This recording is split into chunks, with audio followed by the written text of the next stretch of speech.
Miss আবারও miss, ব্যাটে বলে হচ্ছে না, একের পর এক বল ব্যাটে লাগাতে পারছেন না। কোচ সালাউদ্দিনের টোটকা, তাতেও হচ্ছে না। কদিন আগেও তো ছিলেন ছন্দে, কি হলো সাইফ হাসানের? একাদশ থেকে ছিটকে গেলেন, সুযোগ পাওয়া সৌম্য রাখলেন অবদান।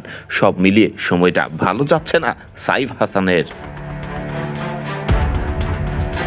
অস্ট্রেলিয়ার বিপক্ষে বাংলাদেশের সামনে প্রথম সিরিজ জয়ের সুযোগ। এই ম্যাচে একাদশে একটি পরিবর্তন নেয় টাইগার টিম ম্যানেজমেন্ট। ব্যাট হাতে রান খরায় ভোগা সাইফ হাসান বাদ পড়েছেন একাদশ থেকে।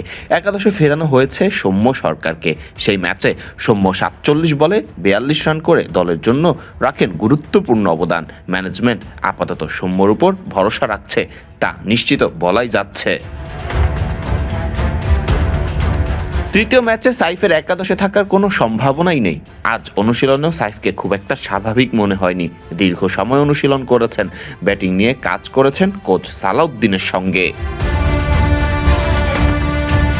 দেশি কোচ দলে থাকার এই সুবিধা। দুঃসময়ে থাকা সাইফকে সময় দিয়েছেন, ভুলগুলো ধরিয়ে দিয়েছেন, মানসিকভাবে চাঙ্গা রাখার চেষ্টা করছেন। সাইফও মন খুলে বলতে পেরেছেন। ওয়ানডে ক্যারিয়ারে এখন পর্যন্ত 13 ম্যাচে ওপেন করেছেন সাইফ। একটিতে তিনি করেছিলেন 80 রান। সবশেষ নিউজিল্যান্ডের বিপক্ষে রান খরায় ছিলেন। অস্ট্রেলিয়ার বিপক্ষে প্রথম ওয়ানডেতে 5 বলে 5 রান করেছিলেন। সাইফ পরীক্ষিত ব্যাটার, প্রক্রিয়ার মধ্যেই থাকবেন। সাইফের জায়গা সুযোগ পাওয়া সৌম্য সরকার অনুশীলনেও চনমনে হাঁকিয়েছেন বড় বড় ছক্কা। একটা সুযোগের অপেক্ষায় ছিলেন সৌম্য। অস্ট্রেলিয়ার বিপক্ষে তৃতীয় ম্যাচেও যদি অবদান রাখতে পারেন, ধারাবাহিক হতে পারেন, তাহলে জমে উঠবে মধুর এই লড়াই।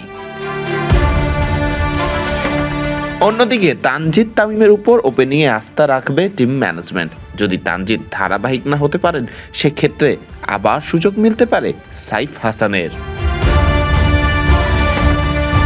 ফারদিন রহমান সকাল, বিডি ক্রিক টাইম।